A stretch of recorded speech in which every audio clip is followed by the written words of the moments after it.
You know, I try to do this show in a way that reflects how I think, how I approach events, and so forth. And so I try to provide you with information you may not otherwise have or have access to. So I'm not going to just go through a conga line of guests. I'm not just going to do headlines. I want to dig deeply with you. And I think that's why you come to this program on the weekends. And tonight will be no different. There is something going on with Obama, Biden, the Democrats, and the way they run foreign policy. It's mostly done at a superficial level, if done at all, in terms of examining it and discussing it. So I want to dig much further into this because it's affecting peace versus war and our survivability. It's a complete ideology that is an ideology that endangers us as a country and a superpower. So let me start with a piece in Tablet by Michael Doran and Tony Badrin. What is going on in the Middle East? What is going on with Iran? Why do we have an administration that harbors Iranians who infiltrate and who are given classified positions at the highest level of our government? Why are we literally funding and allowing the funding of our enemies in the Middle East, starting with Iran and the Palestinian terrorists? I mean, do these people hate America so much that they're willing to fund our enemies? I think this will help us understand a little bit better. Among other things, what Doran and others write here is, on April 2, 2021, Malley gave an interview to PBS that raised eyebrows in Jerusalem, Riyadh, and in Congress. This guy, Malley, he was the head envoy for Obama and then Biden with Iran. Why would they pick him, and who is he? Ahead of nuclear talks in Vienna, where the Europeans were about to host indirect negotiations between Biden officials and Iranian representatives about resurrecting that Obama deal.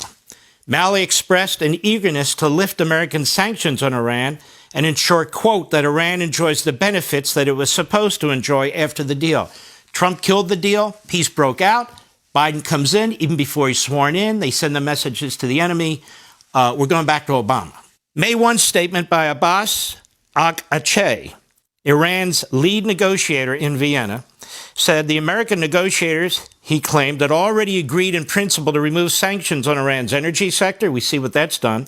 Automotive industry, financial services, banking industry, and ports, to eliminate, in other words, all of the most significant economic sanctions ever imposed on Iran. And they did it. And they told them they were going to do it. And they did it fast, and they got nothing in return. But even the Israelis have yet to absorb the full scope and magnitude of Biden's accommodation of Iran. Remember, this is written in 2021. The problem is not that Sullivan, our national security advisor, and Blinken, the Secretary of State, are failing to restrain Malley, but they are marching in lockstep with him. A consensus reigns inside the Biden administration, not just on the Obama nuclear deal, but on every big question of Middle East strategy. Everyone from the president, that is Biden, on down agrees about the need to complete what Obama started, which means that the worst is yet to come. And what does it mean? Improving relations with Iran, a terror state. This project to create a new Middle Eastern order, so that's their project. Just like they want to re-engineer American society, fundamentally transform it, they claim that they can do it in the Middle East too. Now spans 2 presidential administrations. And so he calls this project the realignment. That it should fall to us at this late date to name a project on which many talented people have been working for the better part of a decade is more than a little odd. Typically, presidents launch initiatives as grand as this one with a major address, and they further embroider their vision with dozens of smaller speeches and interviews. One searches in vain for Obama's speech of a new order in the Middle East, or for that matter, Biden. Obama, it seems clear, felt his project would advance best with stealth and misdirection, not aggressive salesmanship. Biden, while keeping Obama's second-term foreign policy team nearly intact, is using the same playbook. He's been lying and lying and lying to us, Biden, about how he's taking on Iran and how he's supporting Israel. He and his aides recognize that confusion about the ultimate goal, quote unquote, makes achieving it easier. That is, by lying and deceiving we, the people. Indeed, confusion is the realignment's best friend. The bargaining between Washington and Tehran that started the minute the administration took office, even before the Vienna negotiations began in April, messages were winging their way from Tehran to Washington through intermediaries who interceded with ideas about how the U.S. could relax sanctions without formally lifting them. And those sanctions have not been formally lifted, and they will not enforce them. To this day, right now. As a result, Sullivan and Blinken delivered documents to Tehran, and lots of them. To give just a few examples, the Biden administration dropped American objections to a $5 billion International Monetary Fund loan to Iran. It rescinded the Trump-era policy at the UN, which had triggered the so-called snapback mechanism, a move to reimpose international sanctions on Iran for its violations of the deal. It released frozen Iranian oil funds in South Korea, Iraq, and Oman, and now you know the spigot is wide open. The realignment, you see. Another word is appeasement. What's this realignment all about? Well, I've been thinking about this.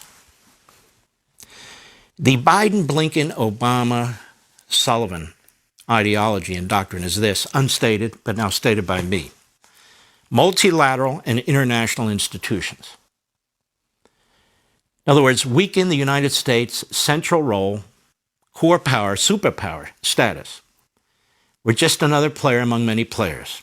So you have to weaken our power and empower those we're negotiating with or those in a region to bring them up pretty much parity. Now that is outrageous, particularly with terrorist regimes or China or Russia or what have you. So you reduce America's superpower role. U.S. power must be balanced by the power of other countries. This is their view.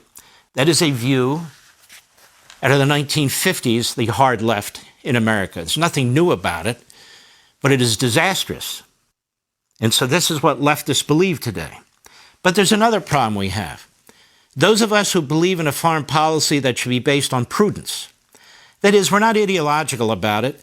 We're not interventionists in every situation, but on the other hand, we don't believe in sitting on our hands in every situation unless Kansas itself is hit by a nuclear bomb.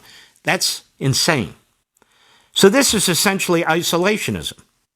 And this is backed by these so-called populists. It's not new. That was what took place prior to the attack in World War II on the United States at Pearl Harbor.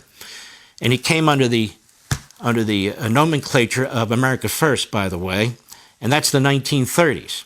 While Hitler was building up, and Tojo was building up, Mussolini was building up, many of our allies were under attack, Britain was directly under attack, begging for help. No. We don't want to get involved in that war. Well, it's a funny thing. Our enemies are not isolationists, and they will do whatever they have to do to advance their insane goals. So this is based on basically the unwillingness of the Bush administration, when we went to war in Afghanistan, to go to war to win a war. So it went on and on and on. And people cannot support these so-called forever wars, and they don't. They didn't really want to actually defeat the enemy. And we had all this talk about not harming civilians as well. But even worse was the so-called democracy project in the Middle East. You're talking about terrorist states. Or you're talking about third world countries that are led by monarchs and dictators. And you know, the democracy project, as I think about it, wasn't all that dissimilar from what Jimmy Carter did to the Shah of Iran. He supported his being dethroned, and then we got this regime in Iran. But both of these ideologies are based essentially on appeasement. They're not based on prudence. Prudence would say, okay, this enemy needs to be treated this way, this enemy needs to be treated this way, we can deal with economic sanctions on this one we need to have surrogates who help us fight them, we may have to get directly involved in this. That's prudence, using judgment. If you're an isolationist, call it populism, call it America First, you're not America First, and you're not prudent. And certainly the Biden-Obama ideologies are completely destructive. So we have this confluence of ideologies taking place in our country right now. And it's a serious problem. I want to get into more about Tony Blinken and this guy Malley. who've been running our foreign policy behind the scenes pretty much. This is a piece by Martin Peretz. Martin Peretz is the former editor-in-chief and owner of The New Republic, which is a liberal publication. It's become rather left-wing over the years. Peretz was considered sort of a left-of-center liberal and a Harvard professor. And in part, he writes, in lieu of asserting himself, the Secretary of State has approved the reopening of nuclear talks a few years back with Iran and outsourced them to Robert Malley, whom he appointed, or allowed to be appointed, U.S. Special Envoy to that country. Blinken's reliance on Malley and Malley's own history of finding any opportunity to engage with groups and countries that demonstrably align themselves against American interests point to a large lacuna so far in the otherwise sober vision Blinken has laid out. This internationalist vision, which I don't think is sober, I think it's destructive, but nonetheless. He says it's worth noting here that Malley, besides being an architect of Obama's Iran deal and a longtime proponent of outreach to Iran and Hamas, is a childhood friend of Blinken's. The two grew up together in Paris. Malley is the son of a European-style Jewish communist with anti-imperialist politics and links to Yasser Arafat and Fidel Castro. This is the guy who was our envoy. You believe this? The assignment of Malley, who when he's out of government runs his inherited anti-imperialist priorities through dogmatic internationalists like George Soros, for whom the idea of a national interest is inherently suspect, shows that Blinken hasn't looked very hard at the reality of Iran's actions on the ground or paid much attention to the recent history of attempted rapprochements with the regime, especially Malley's. Soros has not been mentioned in the debate over Malley's appointment, but he should be. No one can claim that Malley's proximity to an ideologically driven billionaire who funds a multinational activist NGO empire and has real interest in international decision-making, currency, and oil markets is irrelevant or an unfit subject of discussion. Something more than childhood chummies is therefore at work with Blinken when he sends an actor with Malley's track record out to negotiate with a state that is openly allying with America's main strategic rival. At root, it means that there exists some level of underlying tolerance for a version of what Malley espoused. Engagement no matter the circumstances. Engagement no matter the circumstances, regardless of actual present-day human misery and oppression in places like Syria, and even if it strengthens Iran's strategic ally in Beijing, by turning the means of international coalition building and decision-making into a political end. Blinken risks abetting Malley's worst instincts rather than checking them, as some moderate and mainstream congressional Democrats had openly hoped. Malley's preferred policy can be summed up in a single word: realignment. Realignment toward Iran and away from America's traditional allies in Israel and the Gulf. It is in that context that other moves in Malley's regional purview can be understood.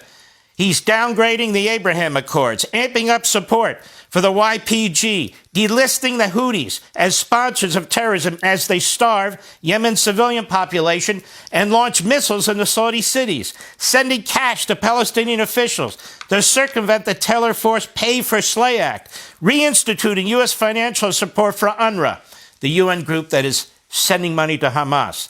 The Palestinian Aid Organization with $150 million, a symbolic move that implicitly shifts the onus for peace from Hamas and the Palestinian Authority to Israel. In any case, sometimes engagement is the wrong approach because it weakens America's strategic and moral imperatives and keeps policymakers from seeing the forest for the trees. Iran is the place to start the practice of isolation sooner rather than later. This is the ideology. Appeasement at all costs, no matter who the enemy is, no matter what their mission is. All enemies are the same. That is, we are the problem. The United States, our power, our former imperialism, quote unquote, and colonialism, quote unquote. It's American history that's the problem. We're a superpower. We should cease being a superpower. We need to engage our enemies and everybody as an equal. And the enemy sees this. They see stupid written all over it.